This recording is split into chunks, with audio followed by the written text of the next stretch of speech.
Shalom saudara gue yang terkasih dalam Tuhan. Selamat berjumpa kembali dalam ibadah hari Minggu di GBI Sen Surabaya.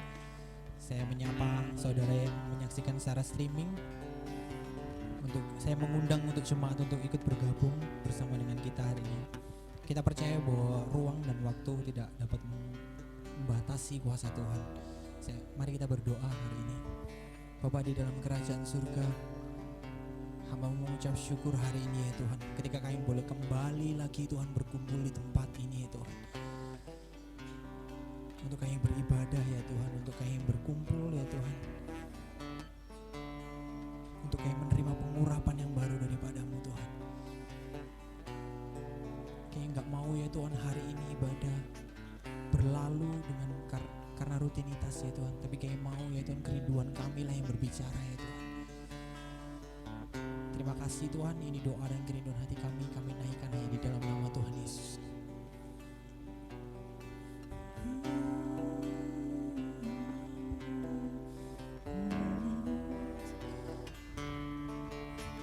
Semua karena anugerah-Mu hari ini ada.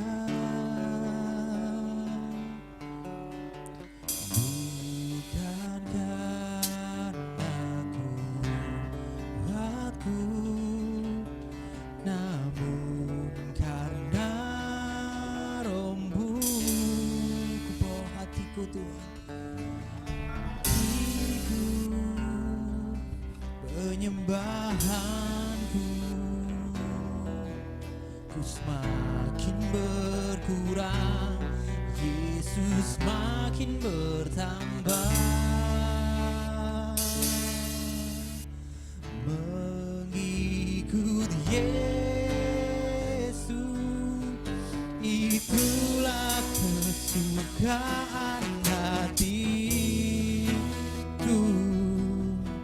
Ku lepas semua hakku untuk mengenal kehendaknya di hidupku. Mengiring Yesus, itulah kekuatan hidup. Ku yakin anugerahnya mampu jadikan ku hamba yang berkenan selalu. Saya undang semua tuh bagi berdiri. Mari kita nyanyikan dengan sungguh-sungguh, dengan penuh kerinduan hati. Karena kami hari ini hadir Tuhan.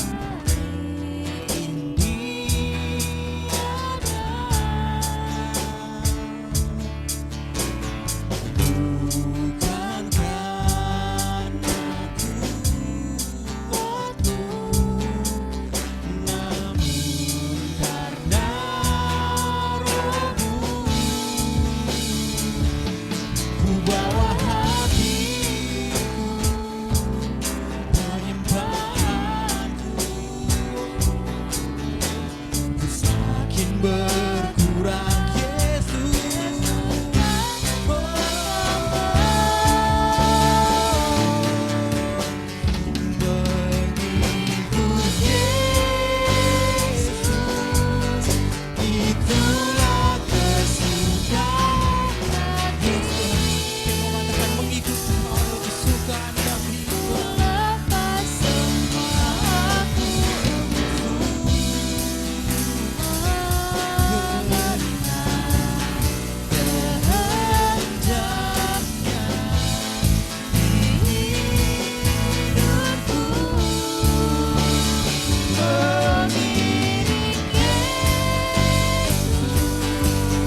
sekali lagi Tuhan. Semua karena semua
biarkan kami datang ke hadapan-Mu ya Tuhan, bagaikan seorang anak yang merindukan ayahnya.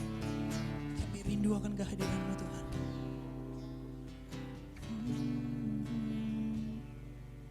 Biarkan kami tenang mengalir itu dalam hadirat-Mu.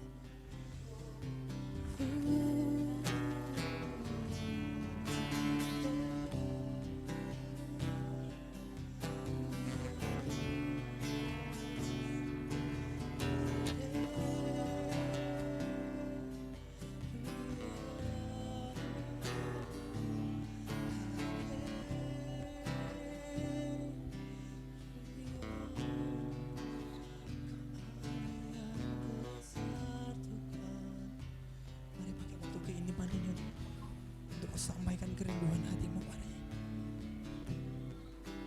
Hari Tuhan hanya menginginkan engkau datang dan mendekap kasihnya lebih lagi.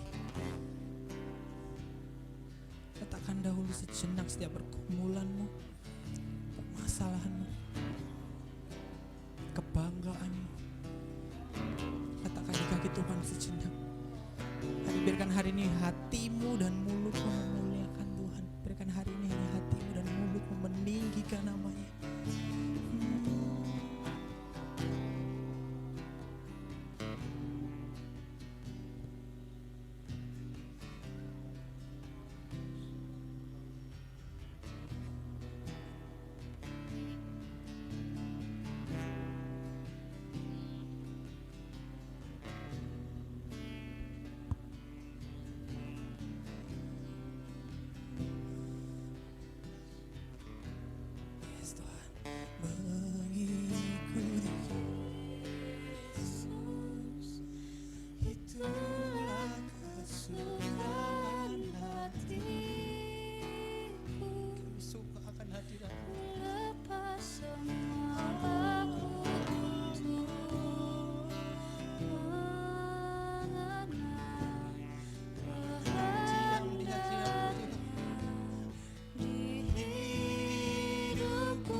Doa kami Tuhan, kami mau jadi hamba yang selalu taat akan Engkau ya Tuhan. Di setiap musim hidup kami, biarkan Engkau Tuhan Allah yang menyertai kami dan kami berjalan bersama dengan Engkau Tuhan. Kami berpegang teguh ya Tuhan, kami berharap penuh padamu Tuhan. Mari bawa kami semakin masuk lebih dalam lagi dengan pujian dan penyembahan. Biarkan kami menari bersuka cita bersama dengan Engkau Tuhan. Terima kasih ya Tuhan, kami akan mulai ibadah hari ini ya Tuhan dengan hati yang penuh sukacita Tuhan. Kami mau sambut semuanya di dalam nama Tuhan Yesus. Kami sudah berdoa dan mengucap syukur Tuhan. Haleluya. Amin. Sekali lagi shalom.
Glory, haleluya Tuhan.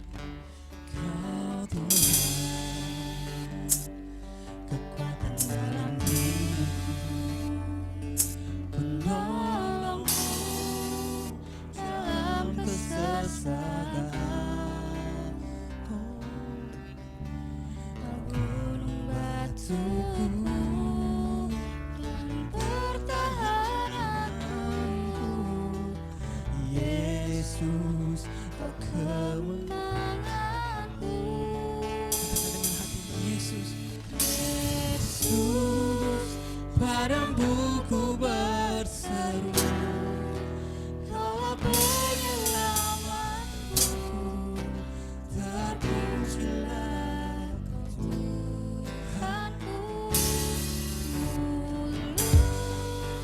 Ku memuji nama-Mu sepanjang umur hidupku.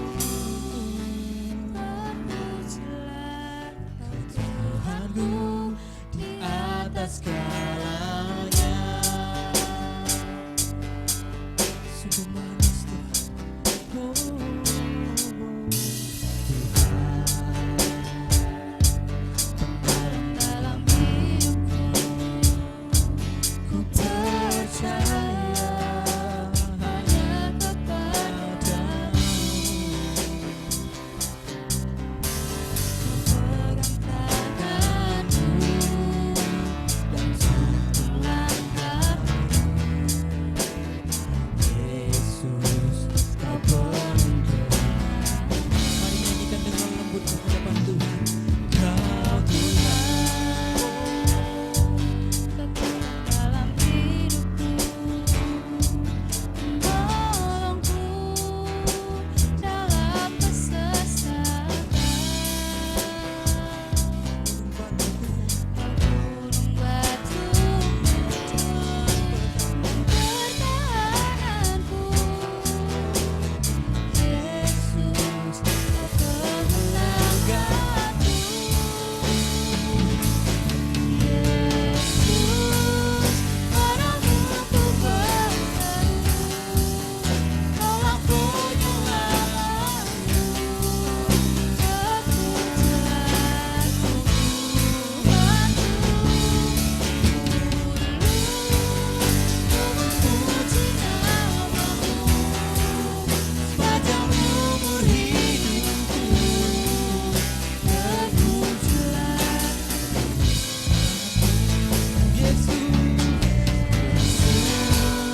padamu ku berseru, Kaulah penyelamatku, terpujilah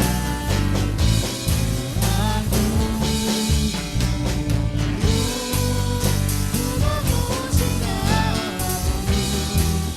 sepanjang umur hidupku. Terpujilah Tuhanku di atas segalanya.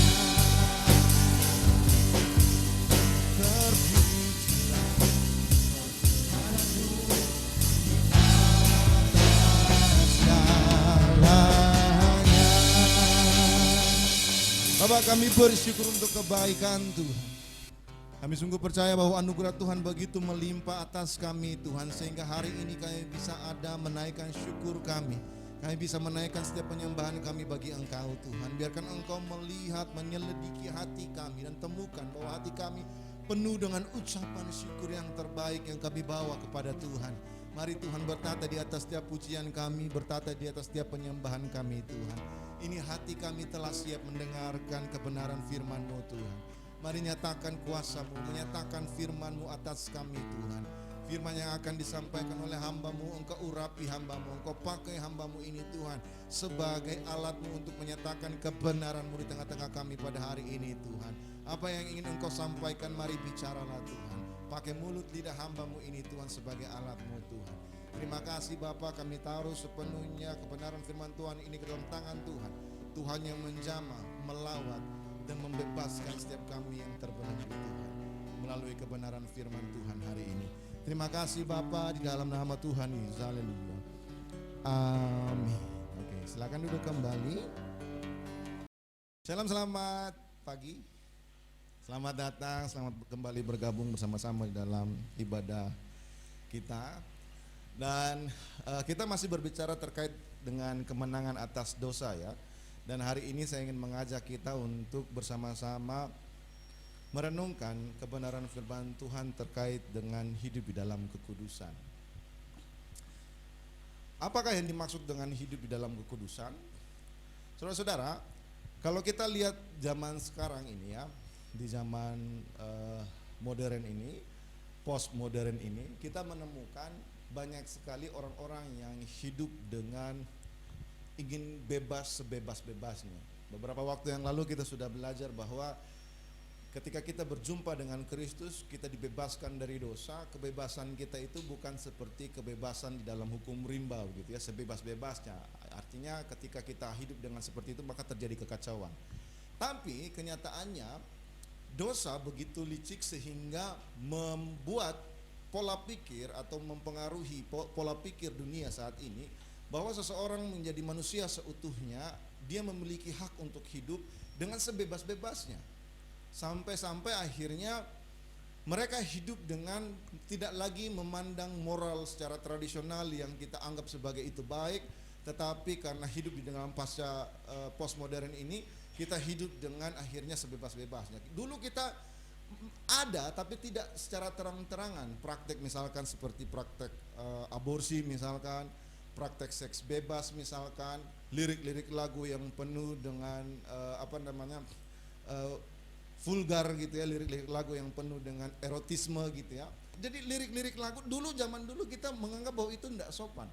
Tapi karena hal itu seiring dengan perkembangan zaman, hal itu terjadi dan akhirnya menjadi normal. Dan orang akhirnya pengen ya bebas-bebas aja, ya hidup-hidup gue, cinta-cinta gue, pasangan-pasangan gue, kenapa perlu ikut campur gitu ya.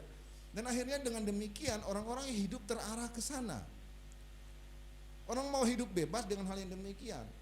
Praktek aborsi misalkan dalam kehidupan zaman sekarang. Dan orang-orang tidak lagi melihat norma-norma tradisional secara moral itu yang diajarkan dalam Alkitab atau diajarkan secara hati nurani dalam diri kita sebagai hal yang menuntun kita untuk bisa hidup secara teratur, hidup secara baik. Semua orang pengen bebas. Kalau seandainya kita menegur, Vena, kamu kok pacaran kok kayak gitu sih? Naik motor gitu ya. Saya selalu guyon sama Vena tuh.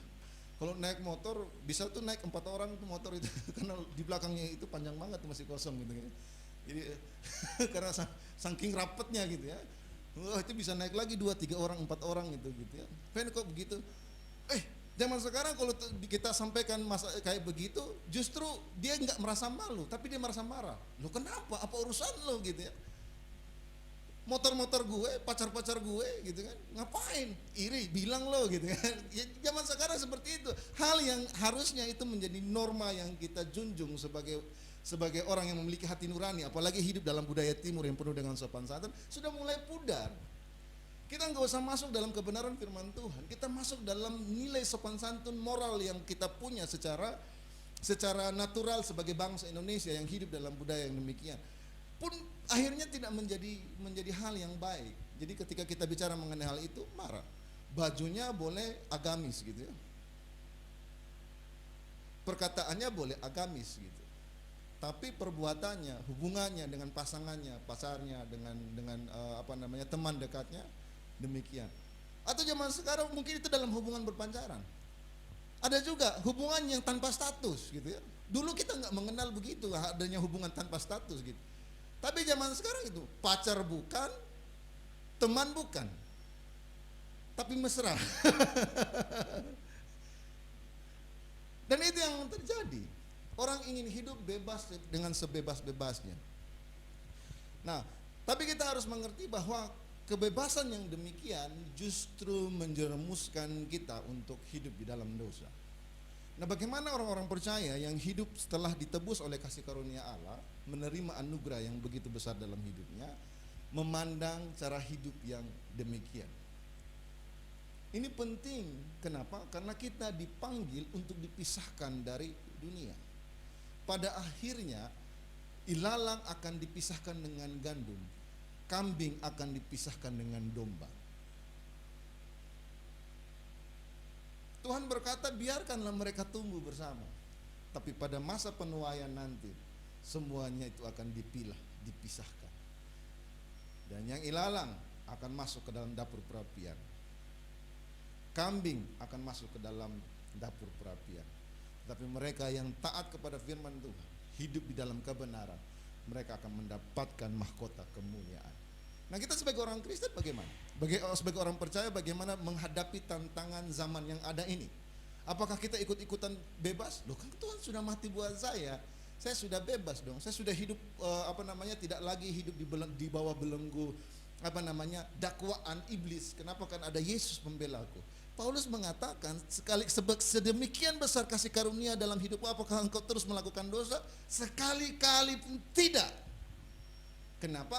Karena setelah kita berjumpa dengan Kristus, kita belajar beberapa waktu yang lalu, kita diberikan roh penolong yang lain itu, yaitu Roh Kudus yang berfungsi untuk apa? Menginsafkan dunia akan kebenaran. Kita hidup dituntun untuk menjadi lebih baik, bukan justru hidup sama saja, bahkan mungkin menjadi lebih buruk. Dengan demikian menandakan bahwa kita adalah orang percaya atau bukan dalam hidup kita.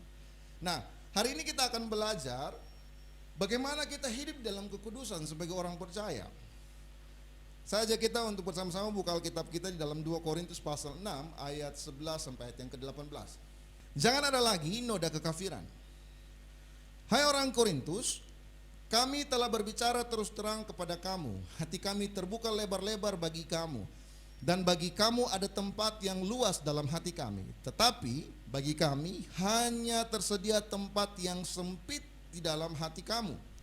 Maka sekarang supaya timbal balik, aku berkata seperti kepada anak-anakku, bukalah hatimu selebar-lebarnya.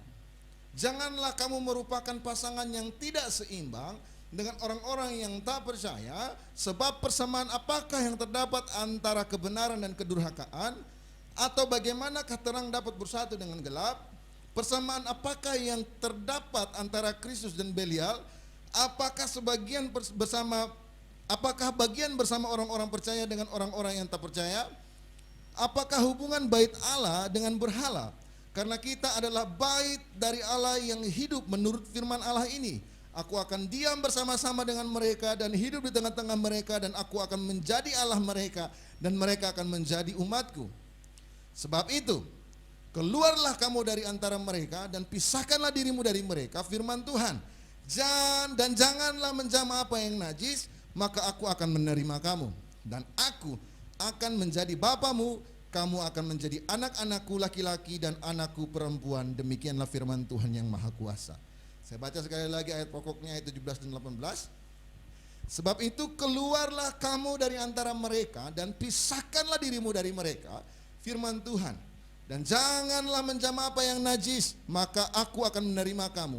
Dan aku akan menjadi bapamu, dan kamu akan menjadi anak-anakku laki-laki dan anak-anakku perempuan. Demikianlah firman Tuhan yang Maha Kuasa. Nah, saudara-saudara, Alkitab menjelaskan kepada kita bahwa kebebasan itu memiliki arti ganda, gitu ya. Kebebasan yang sebebas-bebasnya itu memiliki arti ganda. Nah, arti gandanya itu apa? Bahwa setiap pilihan yang kita buat tentu memiliki konsekuensi. Konsekuensinya apa? Konsekuensinya itu bisa kepada dampak yang baik maupun dampak yang buruk. Nah, oleh karena itu Alkitab mengajarkan kita bahwa hanya ada satu kebebasan yang tidak memiliki kebablasan, gitu ya, yang tidak membawa kita untuk mengeksploitasi kelemahan kita dalam kehidupan kita, yaitu kebebasan di dalam kasih karunia Allah. Nah, kebebasan di dalam kasih karunia Allah ini seperti apa? Orang-orang yang hidup tanpa kasih karunia Allah, mereka hidup dengan kebebasan yang sebebas-bebasnya, tentu dampaknya adalah negatif. Kita bisa tahu zaman sekarang kenapa terjadi angka pernikahan yang cukup melonjak dan juga angka perceraian yang cukup melonjak. Semuanya kejadiannya karena cenderungnya nikahnya terlalu muda. Dan salah satu penyebab nikah muda adalah kecelakaan. Dan dampaknya apa? Dampak yang pertama adalah menikah terlalu muda, psikologinya belum stabil, emosinya masih labil, masih dalam proses pencarian jati diri. Sehingga akan sulit mereka membangun rumah tangga yang baik, rumah tangga yang sehat, karena masih sama-sama saling menuntut.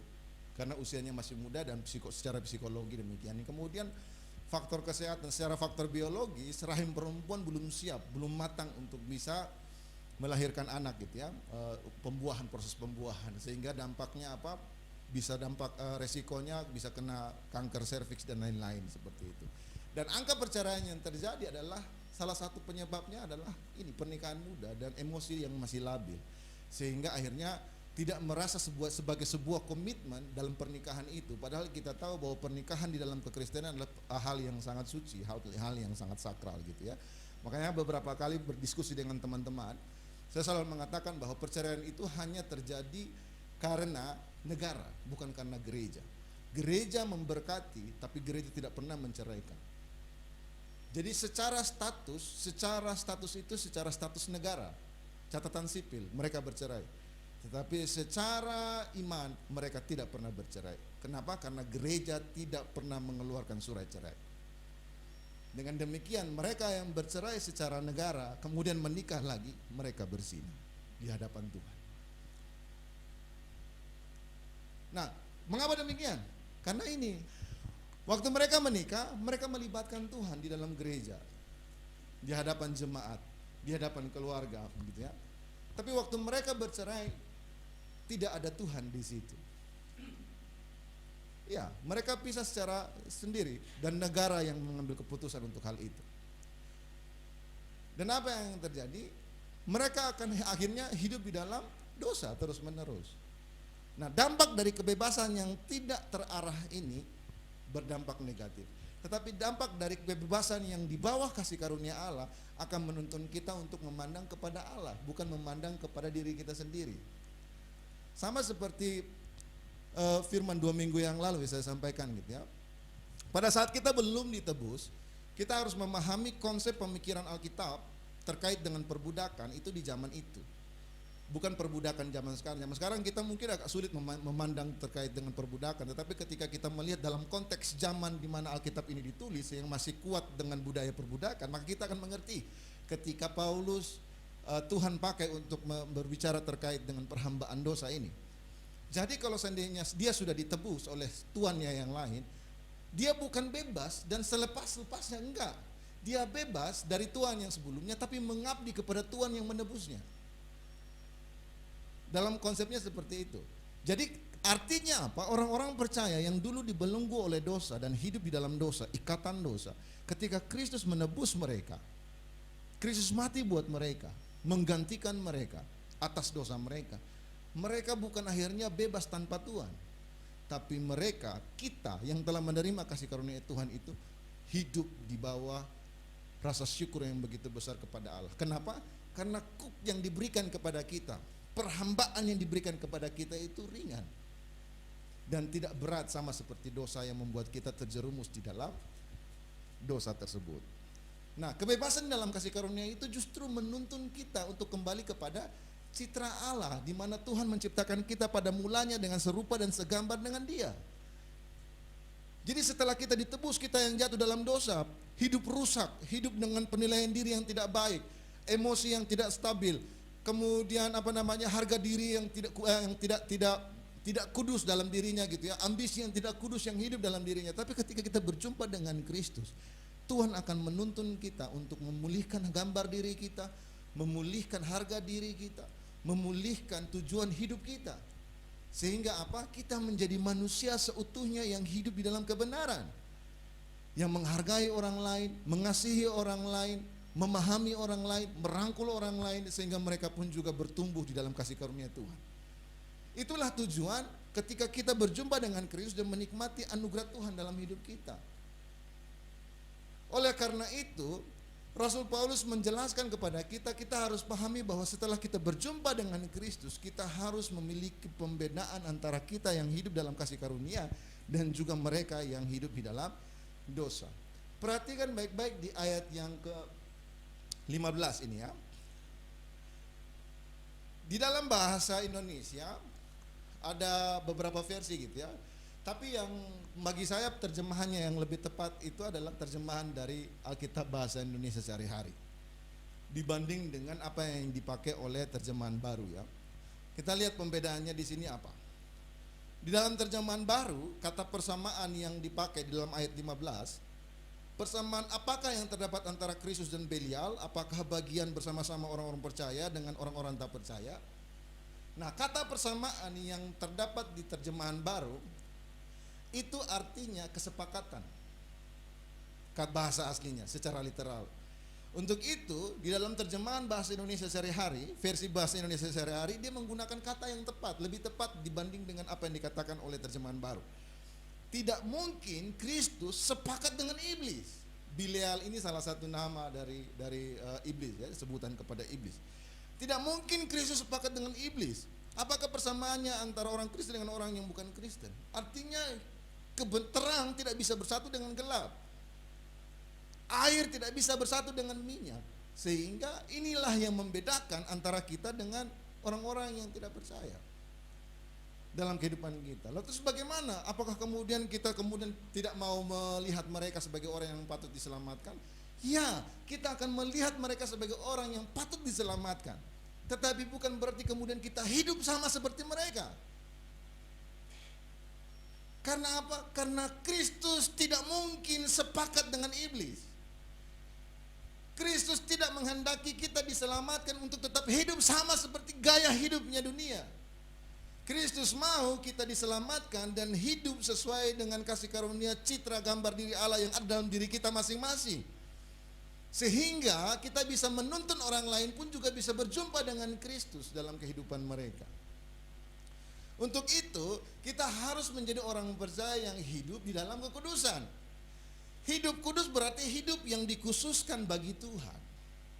Ingat, firman Tuhan mengatakan bahwa kuduslah engkau sebab apa? Tuhan Allahmu kudus. Terus bagaimana kita tidak bisa hidup kudus di hadapan Allah di tengah-tengah dunia ini? Sebab Allah kita adalah Allah yang kudus. Untuk itu, ketika kita sudah berjumpa dengan Kristus dan bertemu dengan kasih karunia Kristus, kita hendak memiliki kekudusan dalam hidup kita. Jadi hidup kudus itu berarti hidup yang dikhususkan bagi Tuhan. Dengan apa? Dengan tidak menjadi serupa dengan dunia ini. Jadi tujuan penyelamatan bagi kita ialah agar orang yang dilepaskan dari dosa, kita yang dilepaskan dari dosa itu dikeluarkan dari jalan-jalan hidup yang salah, kemudian dikhususkan dan dikuduskan bagi Tuhan saja dengan meninggalkan jalan hidup duniawi yang berontak kepada Allah. Nah, maksudnya adalah apa? Artinya ketika kita dulu hidup sebagai orang yang berdosa, hidup dengan sebebas-bebasnya, dengan mengikuti gaya dunia yang zaman saat ini trennya semakin meluas gitu ya, karena kita hidup di dalam zaman media sosial yang bisa berhubungan dengan mana saja.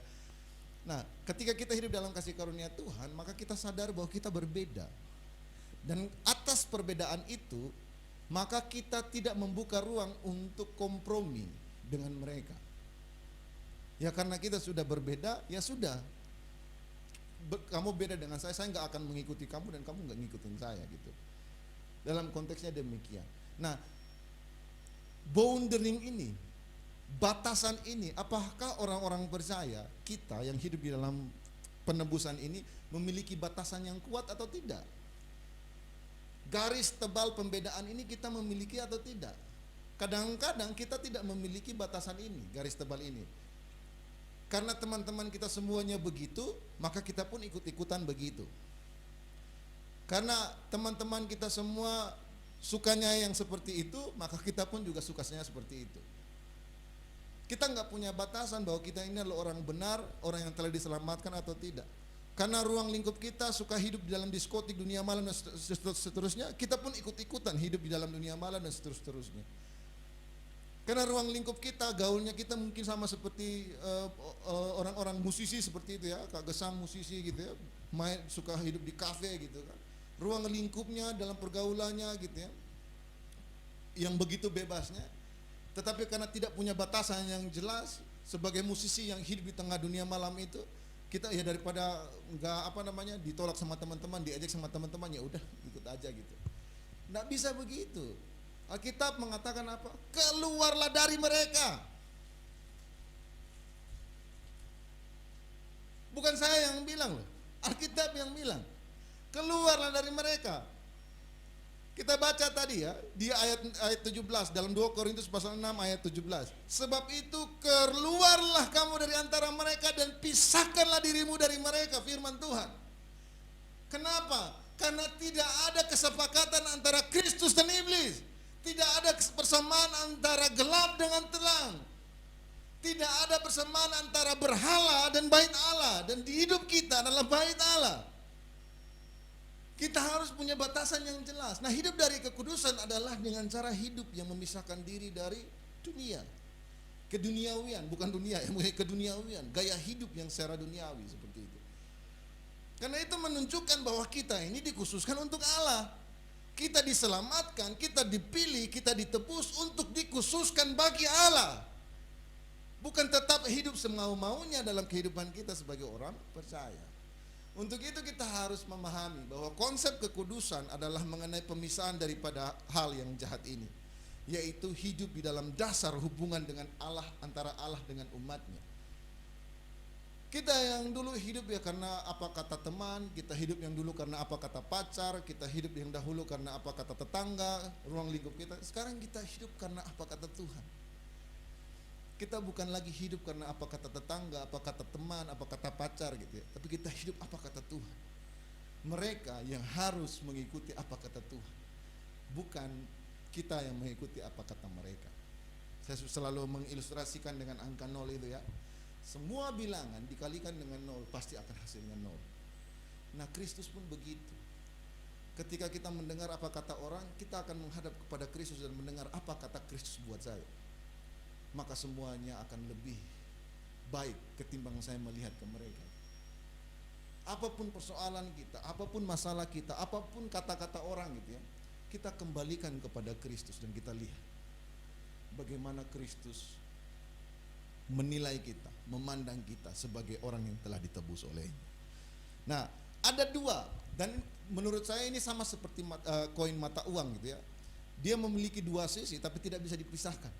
Ketika kita dikuduskan oleh Allah, dikhususkan oleh Allah, yaitu apa? Yang pertama, memisahkan diri secara moral dan rohani dari dosa, dari segala sesuatu yang bertentangan dengan Yesus Kristus, kebenaran dan firman Allah. Yang pertama, memisahkan diri dari hal itu. Dan yang kedua, kita tidak pernah bisa memisahkan diri daripada hal duniawi, dari dosa, untuk apa namanya, yang bertentangan dengan Yesus Kristus, dengan firman Tuhan, yang bertentangan dengan kebenaran, tanpa sekaligus juga mendekat kepada Kristus, mendekat kepada Allah, mendekat kepada suatu persekutuan yang akrab, yang intim melalui penyerahan diri kita kepada Allah.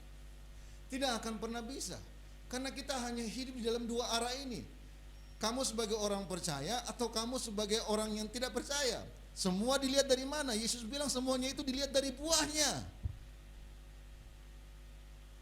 bukan dari penampilannya, bukan dari seberapa lama jam terbang pelayanannya, bukan, tapi dari buahnya.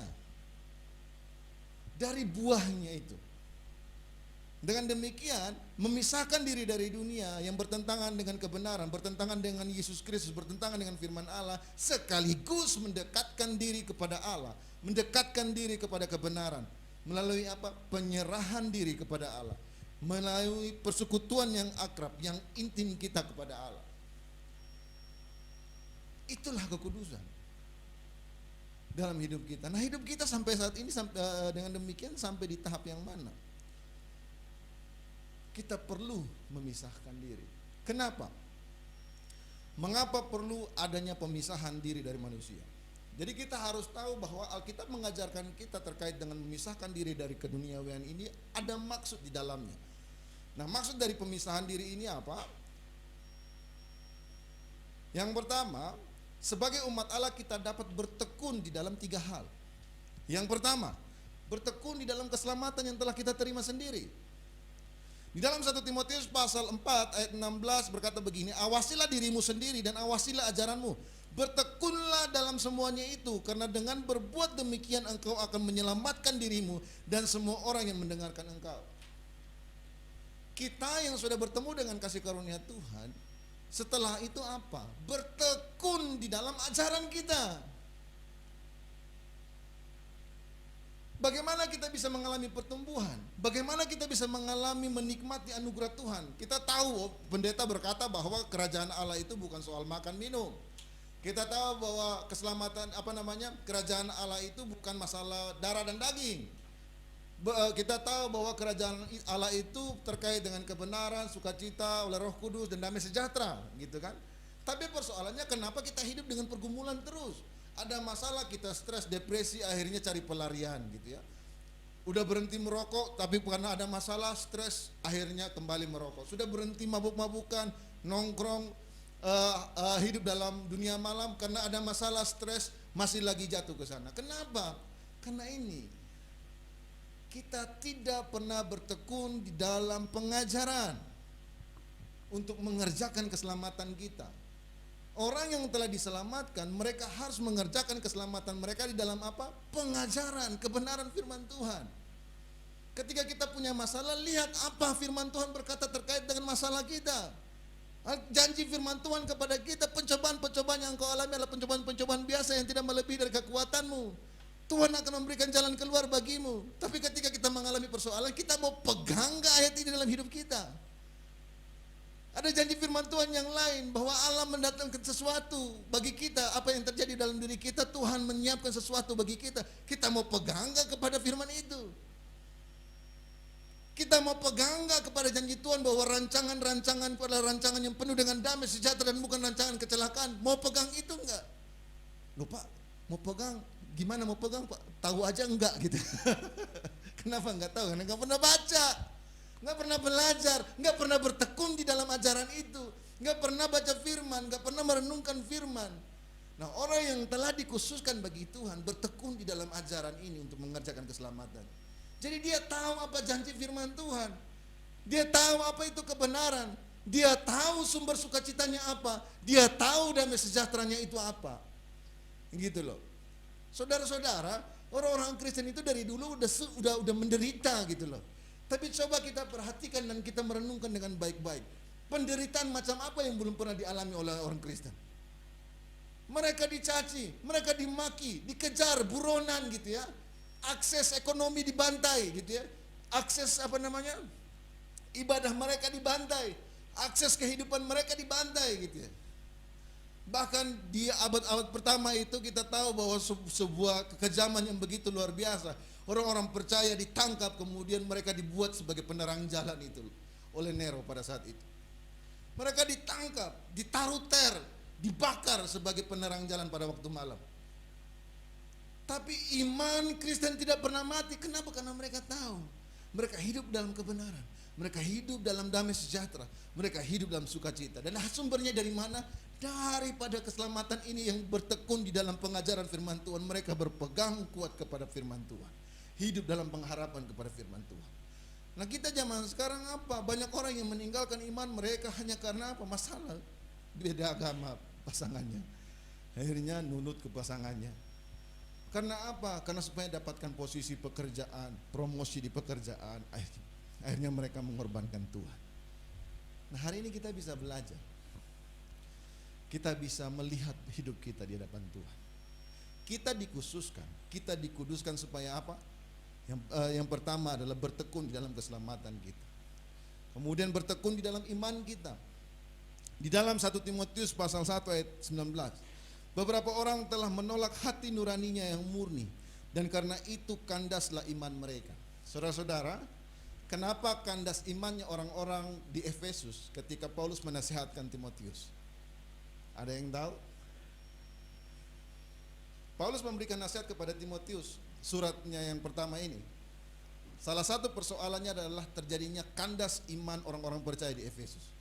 Jadi kandas imannya mereka karena mereka cinta akan uang.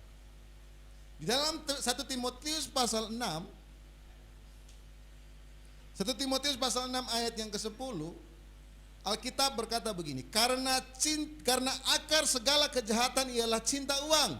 Sebab oleh memburu uanglah beberapa orang telah menyimpang dari iman dan menyiksa diri dalam berbagai-bagai duka. cinta akan uang mempengaruhi iman. Banyak orang meninggalkan iman mereka karena uang adalah akar dari segala kejahatan.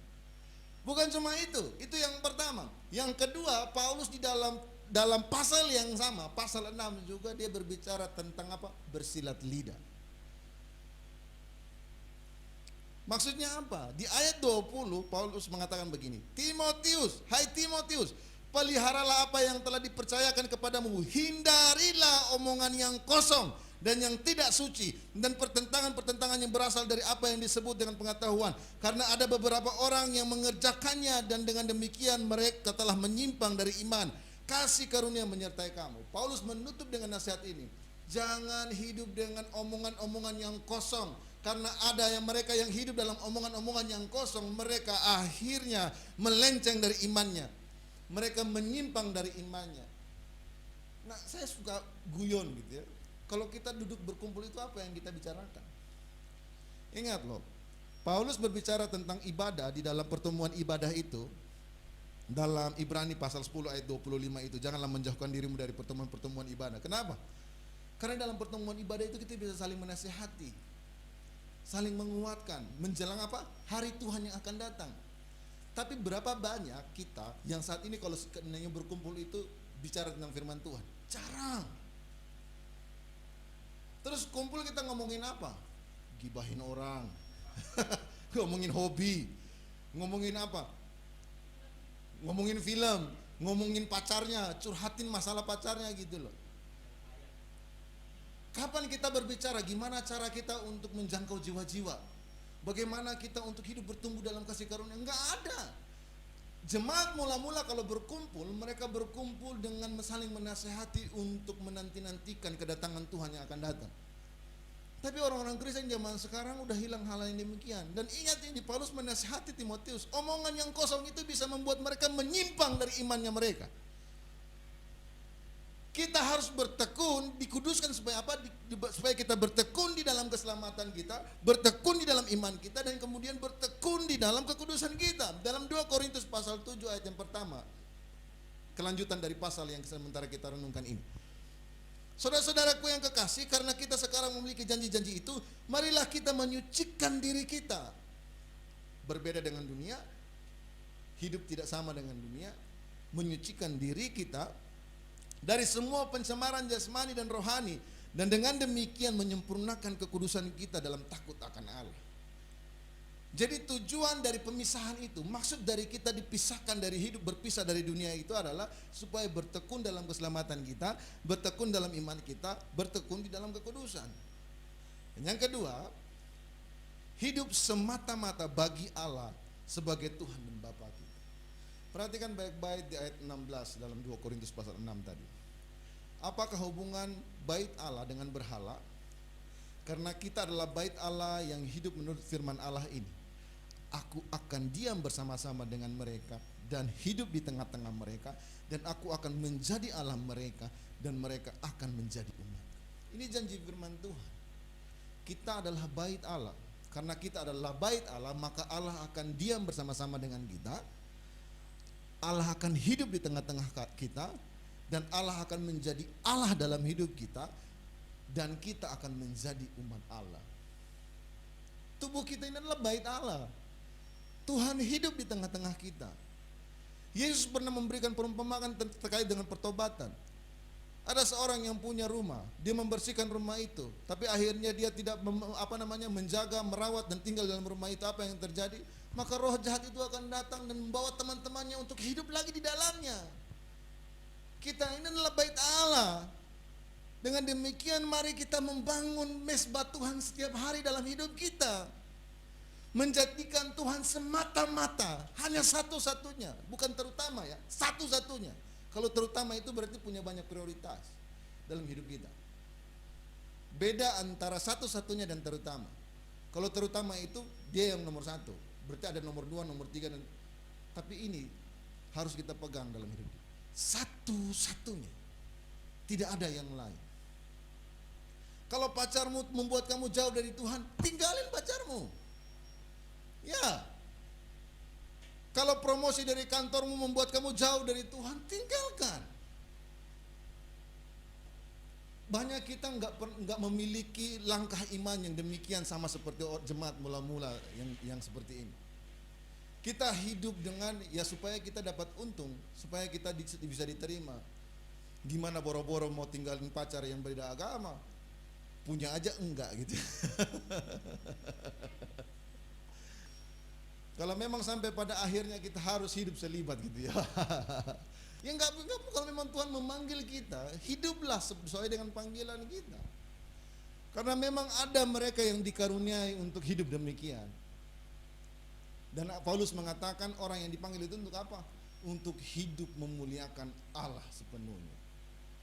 Gitu loh. Jadi kalau seandainya sampai saat ini belum punya jodoh, jangan stres, jangan pusing. Kenapa? Karena Yesus satu-satunya dalam hidup saya. Kalau sampai saat ini mungkin sulit dalam masalah pekerjaan, jangan pusing, jangan stres. Yesus satu-satunya dalam hidup saya. Kalau Tuhan memanggil saya masuk dalam pencobaan ini, saya nggak kuat, Tuhan akan kasih jalan keluar. Itu janji firman Tuhan. Tugas kita apa? Percaya. Mau nggak kita yakini akan firman Tuhan? Mau nggak kita menjadikan Tuhan satu-satunya yang kita pegang, satu-satunya dalam hidup kita? Kita ini bait Allah loh. Gak mungkin Tuhan sepakat dengan iblis gitu ya, sama-sama tinggal dalam hati kita gitu. Gak bisa. Tapi ketika kita memilih untuk supaya hidup dalam dunia, maka roh jahat ini akan datang dengan teman-temannya, masuk dan membuat lebih rusak lagi.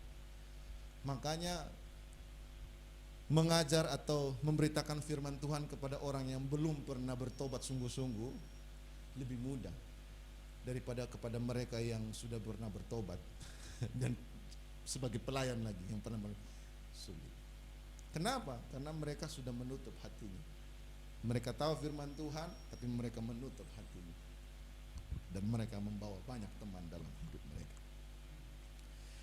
Dan yang ketiga, maksud dari pemisahan diri kita hidup dari dunia ini adalah apa? Supaya apa? Ini menginsyafkan dunia yang tidak percaya ini akan kebenaran dan berkat-berkat Injil. Gini ya, orang yang bisa pernah menikmati kasih karunia Tuhan, baru dia bisa membicarakan tentang kasih karunia Tuhan. Orang yang tidak pernah menikmati pertolongan Tuhan, menikmati anugerah Tuhan, menikmati firman Tuhan, tidak bisa memberitakan itu dengan benar. Sama seperti orang bule yang berpikir tentang durian, gitu ya. Teman-teman bisa cari di YouTube tuh ada apa namanya prank orang bule makan durian itu. Dia nggak pernah punya membayangkan makanan buah yang bau ini, gitu ya, bentuknya yang jelek ini, tapi memiliki rasa yang nikmat. Dia nggak bisa membayangkan. Kita bilang durian itu enak, dia bingung enak itu seperti apa, karena dia nggak pernah tahu durian itu seperti apa, nggak ada di negaranya. Saudara bisa kalau punya teman mungkin di luar negeri ya, punya sosial media sampai sana, tahu nggak durian itu apa? Mereka nggak pernah tahu durian itu apa. Kita coba jelasin, wah durian itu kayak gini. Mereka yang belum pernah mengecap itu nggak pernah punya bayangan tentang hal itu.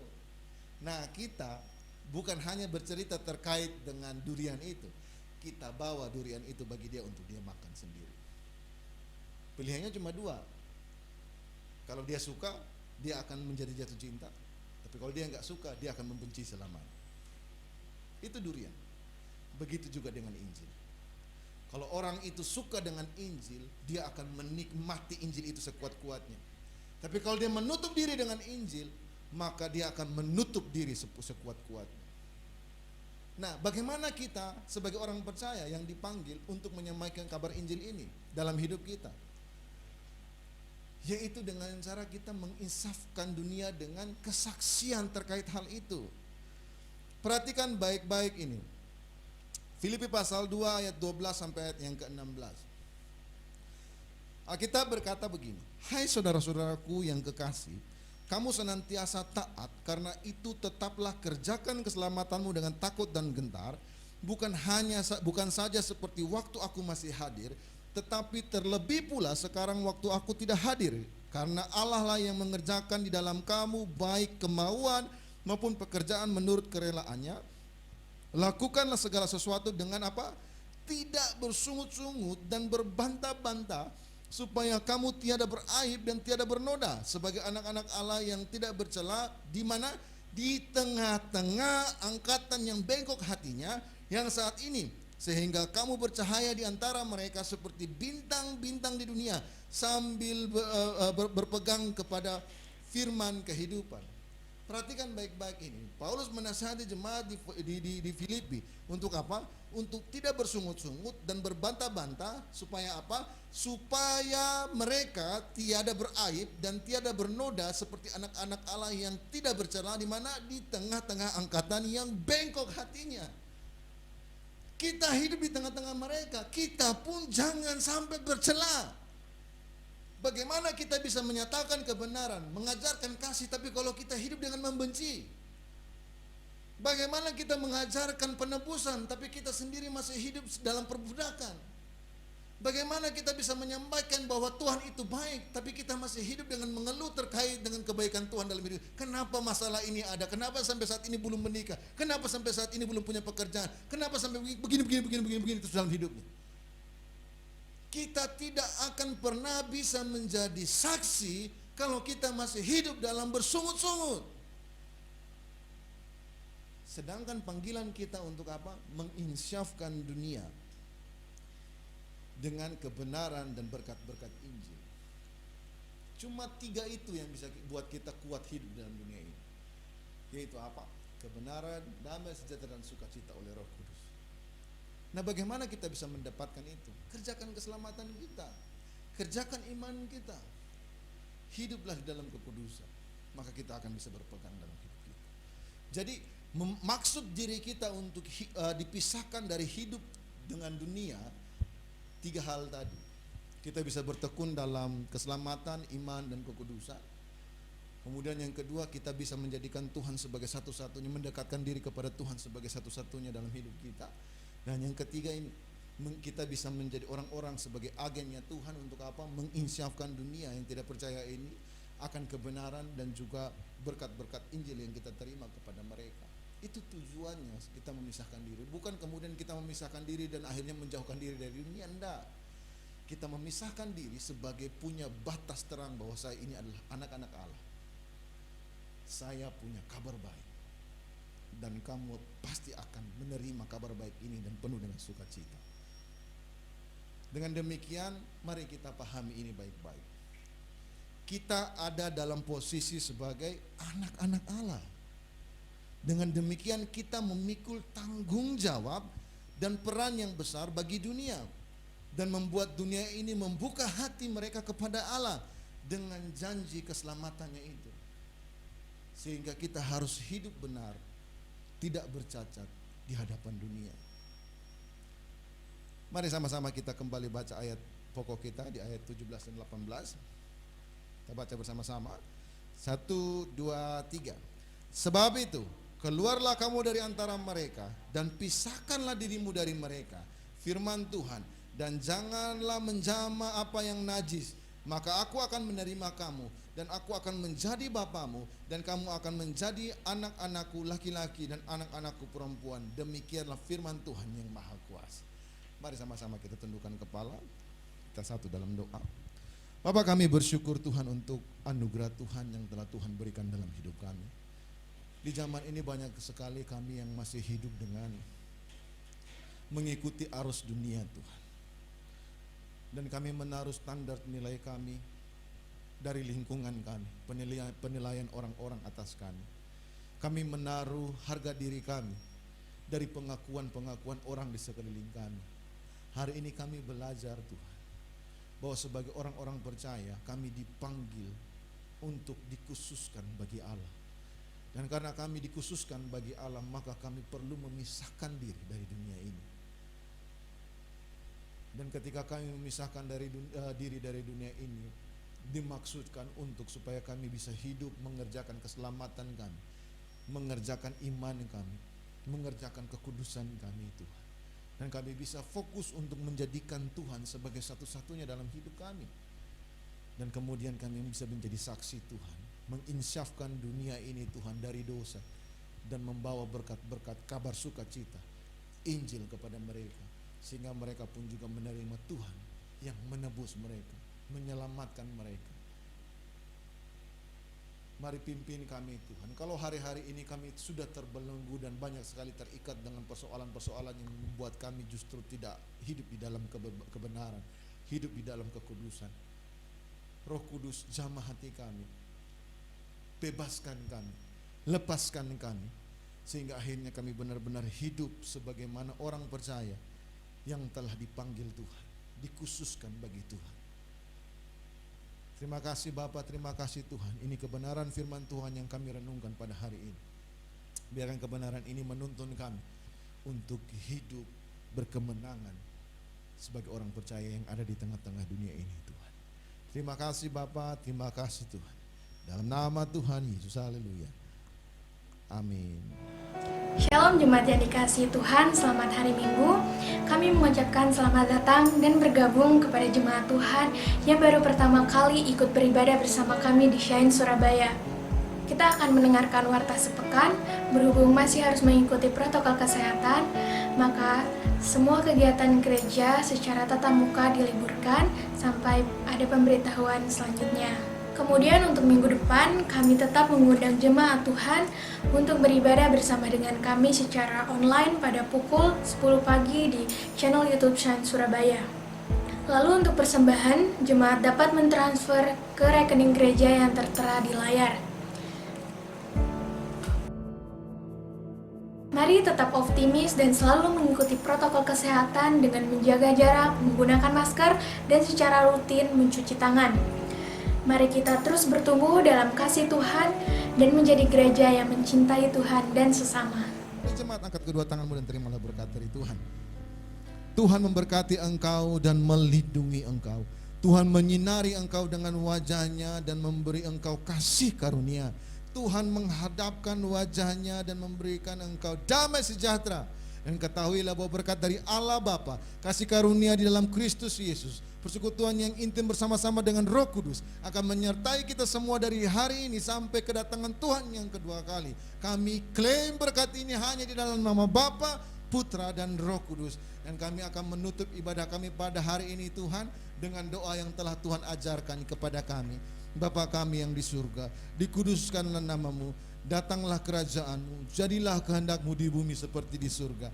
Berikanlah kami pada hari ini makanan kami yang secukupnya, dan ampunilah kami akan kesalahan kami seperti kami juga mengampuni orang yang bersalah kepada kami.